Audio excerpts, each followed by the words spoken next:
בוקר טוב, חנוכה שמח, ברוכים הבאים. היי, בוקר טוב. טוב. coupez les micros.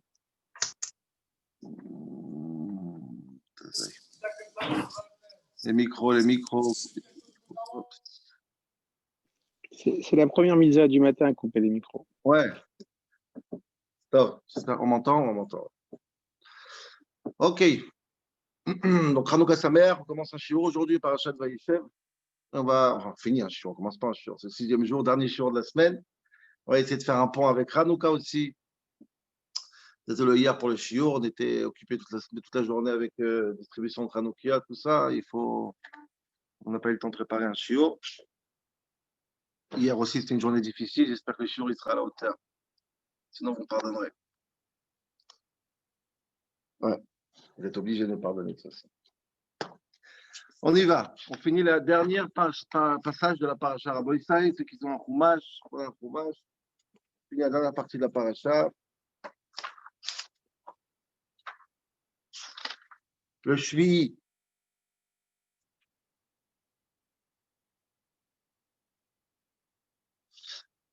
Donc c'est Perek Mem, chapitre 40, dernier Shvi de la paracha. Donc je voudrais parler du Chalom de Sarah Mashkim et Sarah Ophim, c'est-à-dire le rêve des deux ministres qui étaient en prison. Yosef, au moment où on parle de Yosef, il a été emprisonné à cause de l'histoire de Eshet Potiphar. Potiphar, il est responsable aussi des prisons. Donc, Yosef finit en tôle. Et à ce moment-là, et ils ont fait une faute, les deux ministres, le ministre des boissons et le ministre des pains. Vous l'avez, Thierry, ou pas? Chapitre 40, ouais. Ok.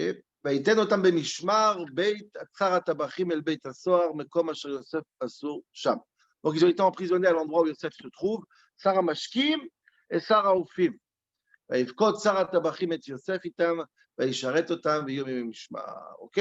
Donc, ça, je voudrais faire une parenthèse, mais comme c'est un shiur très important, je voudrais pas faire en sorte qu'on ne finisse pas le shiur aujourd'hui, mais remarquez quand même, très intéressant, que les deux ministres ne s'appellent pas ministres. Le pasuk appelle Chatou Mashke Melech Mitzrayim Vehaofe La'adonem. C'est le serveur et le boulanger. C'est juste après, 2-3 psukim après, que pour la première fois, la Torah va les appeler Sar, ministre. Il y a un magnifique kliyakar ici, très très beau kliyakar que j'aurais voulu vous dire. J'ai peur de ne pas avoir le temps.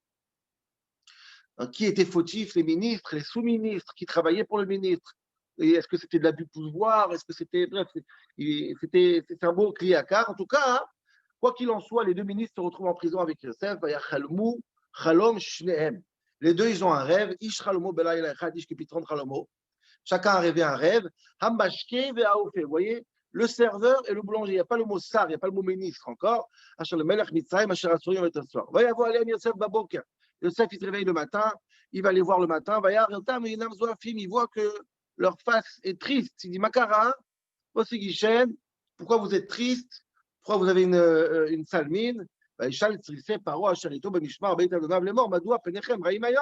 Pourquoi vous avez une mauvaise mine?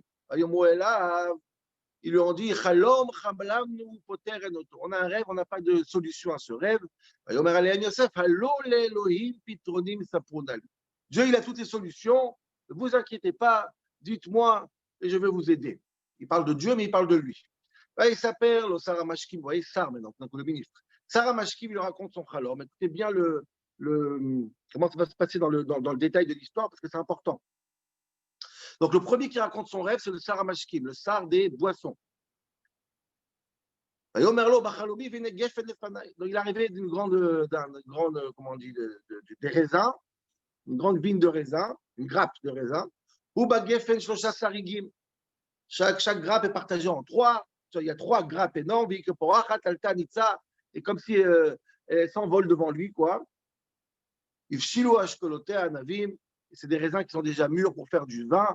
Et Kos Paro Beyadi, moi j'ai un verre de Paro. J'ai pris les raisins, les 3 grappes de raisins. J'ai pris ces raisins-là. J'ai fait la shrita aux raisins. D'avant, il y a une possibilité de faire la shrita des raisins. Donc j'ai charté les raisins. El Kos Paro, ce qui veut dire c'est qu'il a essoré les raisins, il les a mis dans le verre de Paro. Il était un tacos, c'est rêve de Paro. Donc j'ai rêvé de raisins mûrs que j'ai essorés, que j'ai donné à Paro. Voilà le rêve. Ok? Pshat, pshat, pshat. Et on a le Yosef. Yosef, il réfléchit, il dit Zepitrono. Voilà ce qui va se passer, mon ami. Les 3 grappes de raisin, c'est 3 jours. Dans 3 jours, dans 3 jours, tu vas être nommé, tu vas reprendre ta place, et tu, comme dans ton rêve, tu vas te donner le verre à Paro. Tu reprends ta place d'avant. Voilà, monsieur le boissonnier. Non. Et après, il fait une parenthèse qui va coûter très très cher à Yosef, mais ce n'est pas le sujet d'aujourd'hui, quoique. Par contre, quand tu vas sortir, rappelle-toi qu'il y a un pauvre juif dans la prison, il glisse 3 mots à Paro, il m'a dit qui gunav, parce que j'ai été volé. J'ai été volé. Rappelez-vous le shiur d'avant-hier. J'ai été volé, je n'ai pas été vendu, j'ai été volé par les Midianim, d'après Rashbam. J'ai rien fait, je suis à la prison, je suis un innocent. Alors aide-moi à se sortir de prison.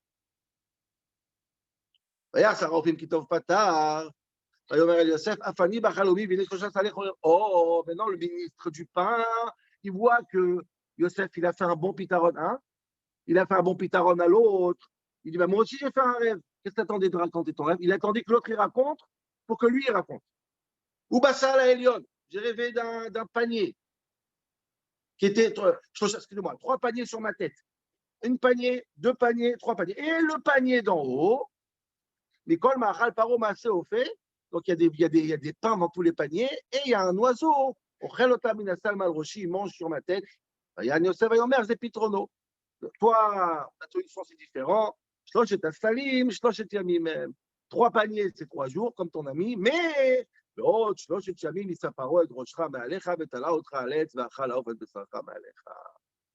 jours, tu seras puni, on va te couper la tête.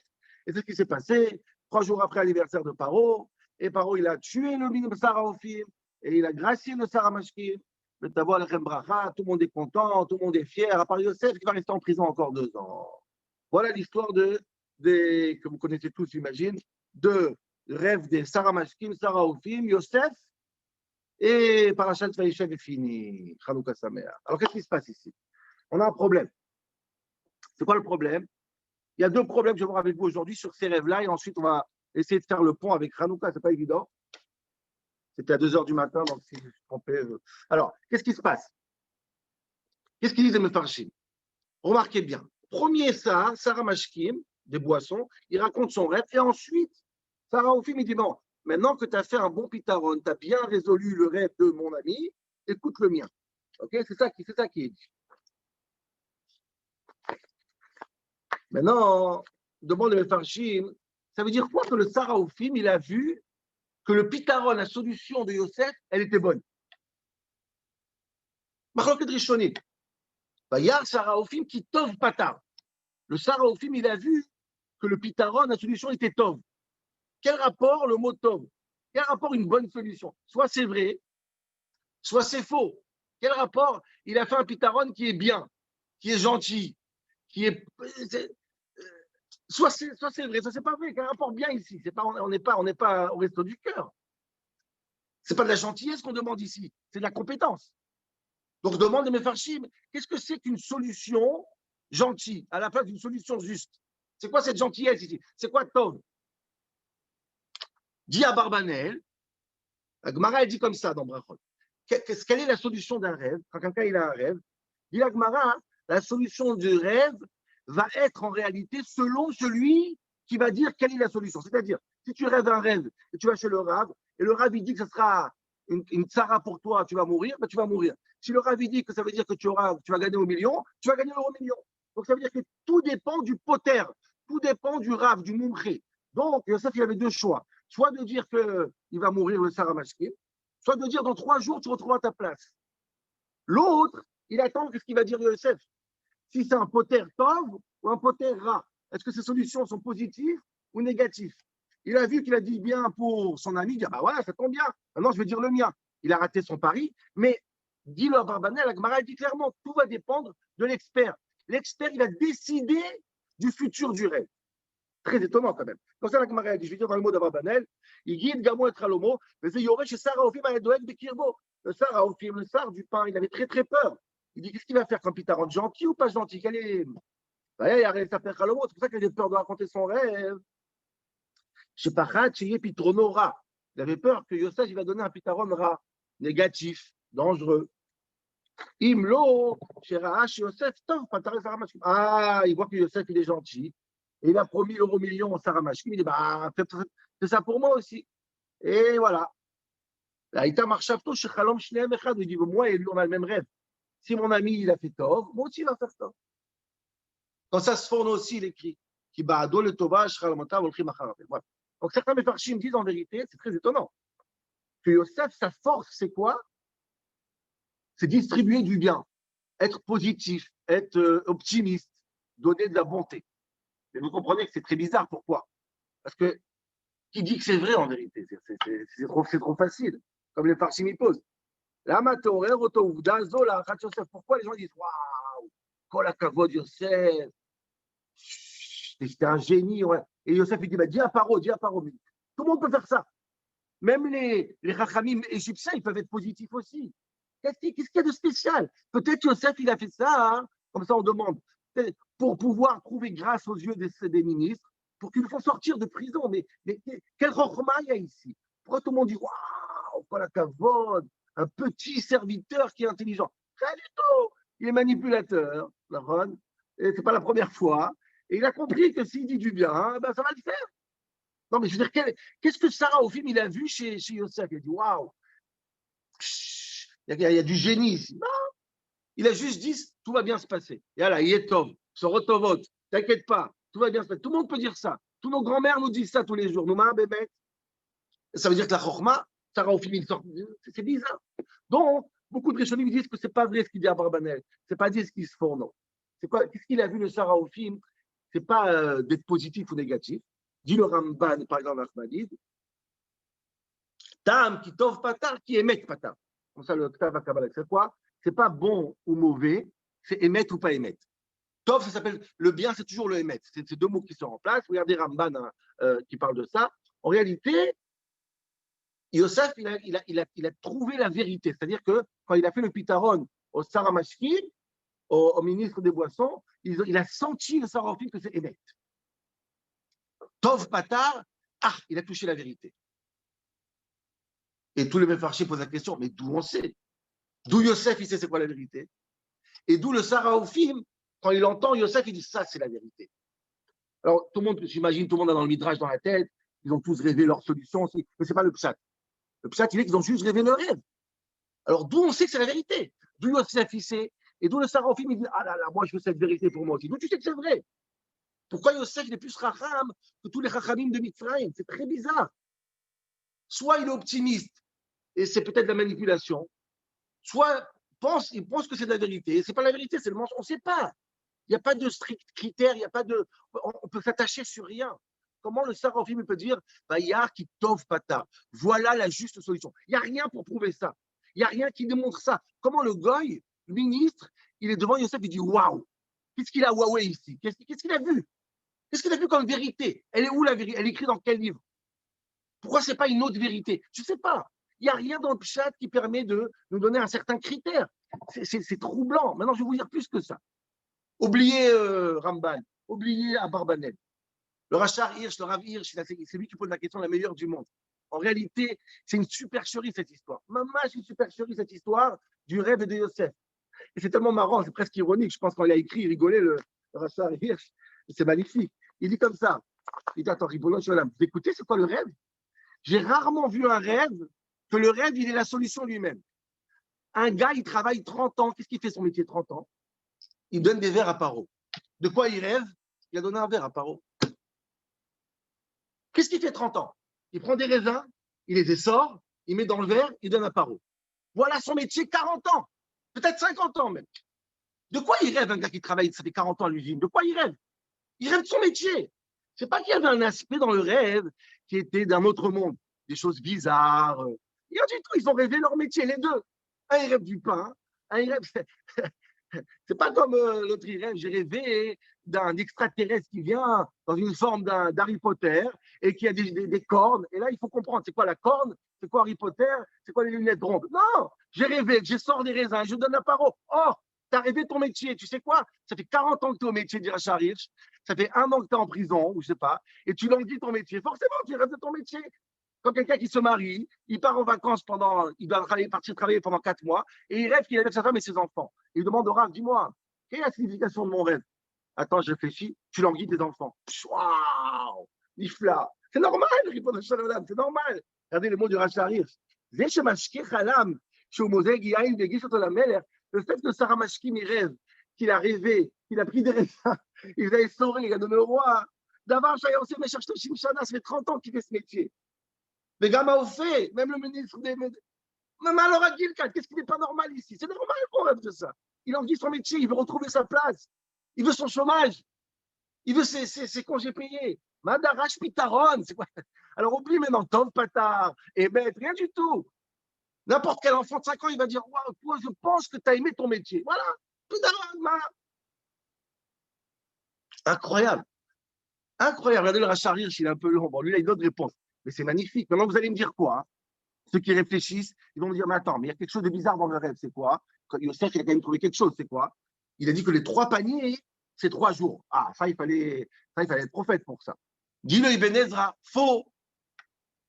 Tout le monde savait que dans 3 jours, c'est l'anniversaire de Paro. Et chaque année, à l'anniversaire de Paro, qu'est-ce qu'il fait Paro? Il fait des nominations, il donne des cadeaux, il coupe des têtes, comme un vrai Paro, comme un vrai dictateur. Donc, c'est pas vrai. Yosef, il sait que c'est dans 3 jours. Et ils ont rêvé qu'ils veulent leur métier. Il leur dit écoutez, dans 3 jours, voilà ce qui va se passer, tu vas revenir. Il n'y a rien de spécial, Bémet, il n'y a rien de spécial. Ma Corée, ma Corée. Et Sarah Ophim, il dit waouh, Vaillard, qui top. Et Yosef, il dit les Elohim Pitronim, c'est Dieu qui m'a donné l'inspiration. Oh, on se calme. On se calme. C'est incroyable quand même. C'est vraiment bizarre. Ouais, il reste 10 minutes. Et là-bas, je vais vous dire seulement une phrase du Rashbam, parce que évidemment, cette semaine, c'est la semaine du Rashbam. Et cette phrase-là va m'amener à Hanouka. Dit le Rashbam, ils ont tous vu une seule chose dans les paroles de Yosef. C'est quoi? Nikarim, divrei, Emet. Ils ont reconnu, ils ont ressenti. Tout le monde a vu le Emet chez Yosef. Vous savez quoi? C'est même pas les paroles de Yosef. C'est Yosef lui-même, je pense. En tout cas, il dit, on voit, on a l'intuition. Le Goy, le ministre Goy complètement déconnecté de spirituel. Il a vu chez Yosef du Emet. C'est un peu ce qu'il dit Raman, mais encore plus fort. Il Karim, ça se remarque, ça se voit. Il y a quelque chose chez Yosef que tout le monde a dit waouh, ça c'est Emet. Et c'est ça que j'ai envie de comprendre aujourd'hui. Qu'est-ce que c'est que ce Emet absolu que le Goy il a remarqué chez Yosef? Il dit waouh, ça c'est quelqu'un qui mérite d'être roi d'Égypte. Et Paro, la même chose. Tout l'Égypte, tout le monde a cédé devant Yosef par ce Emet. Ce tzaddik qui disait le Emet. C'est quoi ce Emet? C'est beaucoup plus fort que le rêve. C'est beaucoup plus fort que la solution du rêve. Il y a quelque chose qui émet chez Yosef. Ce serviteur qui dit le Emet. OK? Donc ça, c'est ce qu'on va comprendre dans la paracha. Et pour comprendre ça, peut-être, il faut qu'on fasse un saut sur Chag Hanouka. Qu'est-ce qui se passe Hanouka? Alors, 10 minutes. Stop. Alors, qu'est-ce qui se passe Hanouka? Hanouka, c'est une fête très spéciale, Rabotai. Et en réalité, quand on réfléchit à peu près sur la même question qu'on pose sur Yosef, et qu'est-ce qu'on a dit sur Yosef, quel est le grand miracle sur Yosef, on peut poser la même question sur Hanouka. Hanouka, c'est la fête où il ne s'est rien, strictement rien passé. Mais vraiment, circuler, il n'y a rien à voir. Mais mettre rien à voir. Et c'est chaque année, ça me rend fou cette question. Parce que combien de réponses tu donnes, ça reste quand même hallucinant. Comment on peut fêter une fête pendant 8 jours pour un non-événement? Et je vais expliquer pour plusieurs raisons. Première chose, alors quels sont les miracles de Hanouka? Matsou, par Shem, ils ont trouvé une fiole d'huile qui était Khatoum Bechotamo chez Kohen Gadol, qui était signée avec la signature de Kohen Gadol. Nous, s'ils ont trouvé, c'est qu'elle était cachée. Certes, très cachée, beaucoup cachée, mais existe. Si je cherche mes clés pendant 1 an et je les trouve après 1 an, ce n'est pas un miracle. J'ai mieux cherché. J'ai mieux cherché que les Grecs. D'accord? Pour rendre impur tous les huiles du Beth Amikdash à un vrai boulot, il s'avère qu'il y avait certaines fioles, peut-être même une fiole, qu'ils n'ont pas remarqué. On reconnaît que trouver quelque chose qui est introuvable, ce n'est pas un miracle. Il n'y a pas eu changement de nature Il n'y a pas eu un bouleversement de la nature. Ça, ils ont trouvé. Ils ont bien cherché. À l'occasion, je n'aurais pas tenté sur expliquer pourquoi eux, ils ont trouvé et les autres, ils n'ont pas réussi à rendre impur. C'est intéressant, c'est ça. Mais en tout cas, c'est naturel. Ils ont trouvé. Ils sont tous, des dizaines de personnes sont impressionnées à trouver une cruche. J'ai cherché, moi, j'ai trouvé quelque chose il y a 2 semaines que j'ai cherché pendant 5 ans. Non, personne je ne vous ai pas fait un chiour dessus. Qu'est-ce que vous me rendre fou avec ça? Alors, vous allez dire, OK, trouver, ça passe. Mais ça a duré 8 jours. 8 jours, ça a duré, est-ce qu'il devait durer 1 jour? Nous, BMS, c'est à qui qu'on dit ça? À nous, on dit ça. On n'a pas étudié le Tanakh et la Gemara, on a vu qu'il y a, tous les semaines, il y avait un miracle pareil, partout. Nous qui ne connaissons pas l'histoire avec Rabbi Ben Dossa, que ça fait, elle voulait allumer les bougies, c'était du vinaigre, et ça s'est allumé et Dieu il lui a dit, qui a dit que le vinaigre, celui qui a dit à l'huile de s'allumer, dira, oh, des miracles comme ça. Regarde, vous allez voir, même dans le Beth Amikdash, toute l'année, il y avait le miracle de Hanouka. Vous savez qu'il y a le Ner HaMa'aravi, le fameux bougie. On verra tout de suite, si j'aurai le temps, 5 minutes, je ne sais pas quoi faire. Il y avait cette bougie, on allumait les bougies, le Kohen, il allumait les bougies. Ça tenait une nuit entière, il y avait assez d'huile pour une nuit entière. Ça s'éteignait le lendemain matin, ça dépend de l'été d'hiver, etc. Et il y avait une bougie qu'elle restait allumée 24 heures sur 24, elle ne s'éteignait jamais.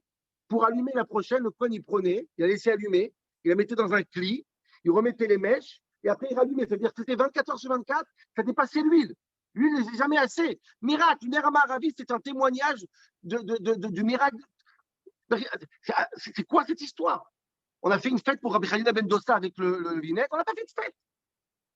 Il manque des miracles dans le Tanakh, il manque des miracles dans la Gemara. On ramène toujours ce miracle de ce père qui a perdu sa femme, il n'a pas condamné à manger à son fils, et Dieu il a fait sortir un saint, et il a allaité son fils. Nous, c'est quand le miracle du saint, je ne sais pas comment vous dire ça, quand est-ce que c'est la fête? La fête, c'est de celui qui a allaité son fils. Elle est quand cette nouvelle mère?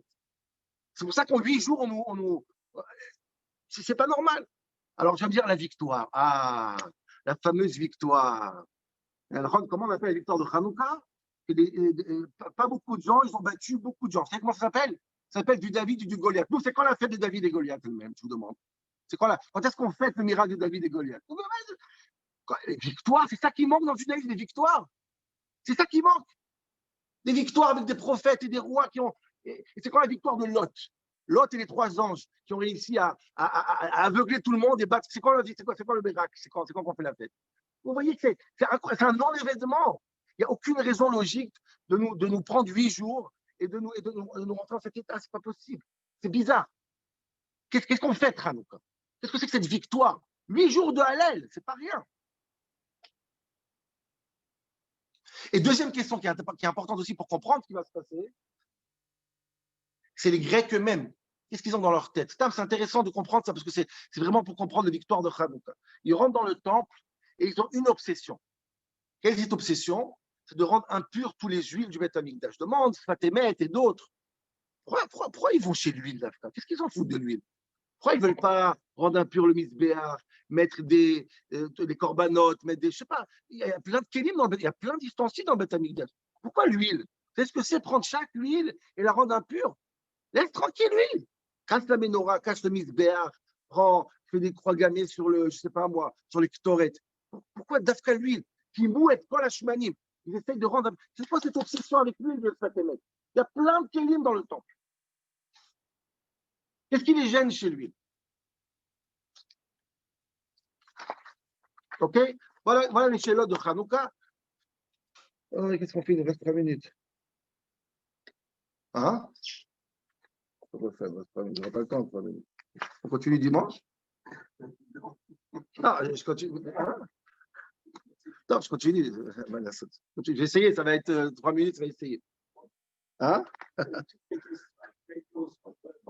Non, mais qu'est-ce que je fasse? 3 minutes. Alors, c'est quoi l'idée? Alors, je prends ça un petit peu chez Rachar Hirsch, et bien sûr, et la Chassidoute parle beaucoup de ça, mais comprenez cette idée, c'est magnifique. Dit le Rachar Hirsch, pas à la Torah, il y a un livre sur les Moadim. Et il donne le socle historique, et sur ça, on va construire cette idée incroyable. Noach, il avait 3 enfants. Shem, Ham et Yefet. Rappelez-vous, Shem, Ham et Yefet. Nous sommes les enfants de Shem. Yavan, Hanouka, c'est les enfants de Yefet. Et Ham, c'est Ham. C'est tout ce qui est là-bas. On verra tout de suite. C'est vraiment le. OK? Dit le Rachar Hirsch, magnifique. Écoutez bien l'histoire historique de la Torah. Ces trois enfants-là, après le Maboul, ils doivent créer le futur de l'humanité. Qui est-ce qui voit le père nu? Qui est-ce qui voit le père dans sa plus bassesse? Ham. Ham, c'est l'être humain, comme dit le Rachar Hirsch, qui est. Ce que ça veut dire, Ham, ça veut dire ce que ça veut dire. C'est Tava, Herva, la pire des choses. L'homme, quand il est animal, mamache. L'humanité de l'époque, on était vraiment bas, le plus bas possible. Lui, il voit la Herva de son père. Il voit les membres intimes de son père. C'est vraiment, on ne peut pas descendre plus bas. Dis le Rachar, écoutez bien ce que je veux dire. Qui est-ce qui va sauver l'humanité de Ham? Qui est-ce qui va prendre les êtres humains et dire il ne faut pas être comme Ham? Il faut que l'être humain soit plus haut que Ham. Arriver à l'être humain soit un peu plus spirituel, beaucoup plus haut, plus élevé. C'est Shem et Yafet. Nous, les Juifs, et Yafet, les Grecs. Nous deux, on va couvrir la Herva. On va couvrir le père, on va couvrir le noir. On va dire on ne va pas être comme Ham. Dit le Rachar Hirsch, à partir de ce moment-là, il y a deux manières de sauver l'humanité de Ham.